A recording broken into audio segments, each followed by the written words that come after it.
My background, I've always written. I was one of those kids who started writing as a little boy, maybe because my uncle, who I hero worshipped, was a crazy poet who would appear from places like Kenya, get my mother and father drunk, turn them back into children, and then vanish again, having spent all of the money that he'd earned working as a teacher in places like Kenya. And he was the poet in the family, and I thought that was very, very cool. And I was, like all of us, I think, if somebody encourages you and then says that what you're doing is good, then you want to do it more and more. And I come from that kind of family of teachers, writers, painters, musicians, artists, etc., etc. And so I'll never know whether I kind of internalized all of this so that it became a compulsion, or whether I'm one of those people that is wired to write and express myself. But at the age of 55, it kind of doesn't matter. So I've always written. As a creative writer, I fell in love with the whole Kerouac, Charles Bukowski, Hemingway, Henry Miller approach to writing probably too early, and I followed that to its inevitable route if you don't die, which is becoming an alcoholic, doing things that I really shouldn't have done, making myself very ill. Fortunately, I went on a spiritual retreat that somehow stopped me in my tracks completely, and I walked out of it knowing, with everything crossed, that I probably wouldn't ever drink ever again in my life. And then I had to find another way to get out of my head, which turned out to be Kundalini Yoga.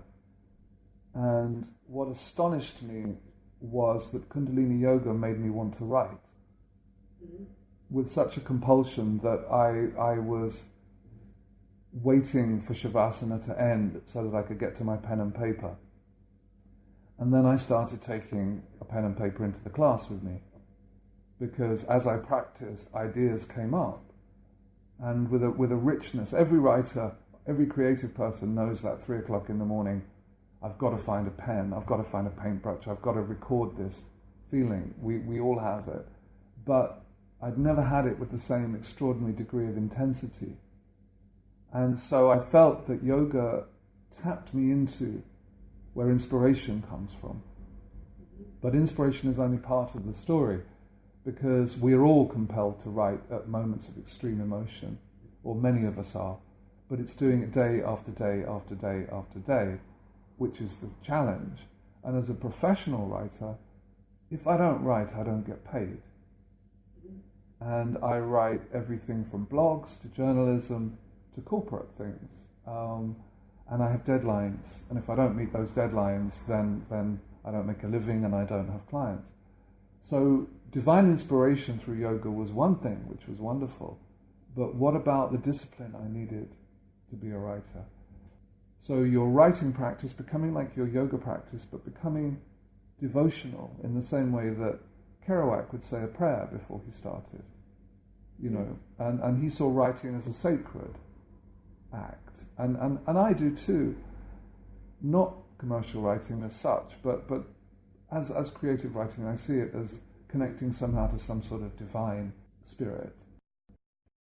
Over time, I developed my own sequence, which is designed to prepare you to sit for at least an hour, so that you're stretched, you're focused. There's alternate nostril breathing, so you're balanced. There are physical balances. Your spine, your hamstrings, everything's been stretched.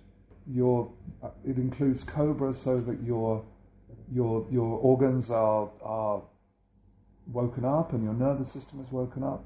I put that all together into a sequence that lasts 15 to 20 minutes. But after that, I can almost guarantee, if you're taking it seriously, I do guarantee that you will sit and write. You will. And I've used that ever since, really. I've used that for at least the last 7 years. And I've taught it to other people. I've done some workshops in Mallorca and introduced a few people to the practice of yoga for writing. I've introduced it to the people I mentor, and wherever I can, I encourage people to take up yoga for writing, because writers, I have many friends who are writers, as possibly you do, who see their brain as completely disconnected from their body.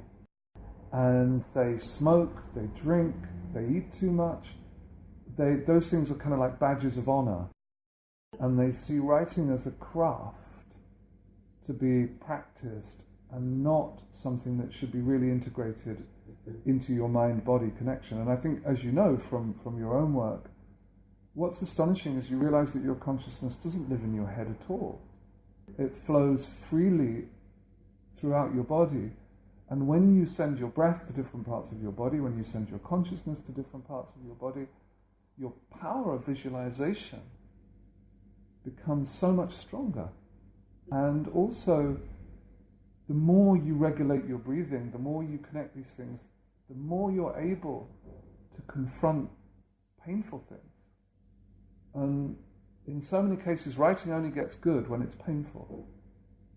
When, for you and for the people reading it, because they think, well, if this person has got the courage to share this with me, then I don't feel so alone. And raw emotion, even if it's shaped into fiction, makes for very, very good reading. So I developed the course on that basis for any kind of writer, really. You could be a business writer who's got to do endless PowerPoint presentations and needs to find some degree of inspiration. You could be somebody who's never tried it, writing before, but has that compulsion, feels that they've got something that they need to open that letter inside themselves and don't know how. Or you could just be a writer who just thinks, well, actually, I'm tired of being physically uncomfortable. And my writing has maybe gone down a little bit of a blind alley, and I'm lacking inspiration. And I was incredibly fortunate to contact the Professional Writing Academy, who were partly started by Faber and Faber, so they're pretty respectable. Speak to the right person at the right time, a woman called Susanna, who's on the video, who is a professional editor, is a creative writing teacher, but has worked on lots of yoga books and is a practicing yogi. So she just said, I think I sent her the email one night around midnight as I was looking around. The next morning I got an email saying, absolutely, let's talk. And the course has, her input in terms of shaping my ideas and so on has been invaluable. So I'm incredibly grateful to the opportunity from them. From their point of view, their most successful course to date has been a course on therapeutic writing. So Yoga Fits is the next step for them, I think, in terms of a holistic approach to writing.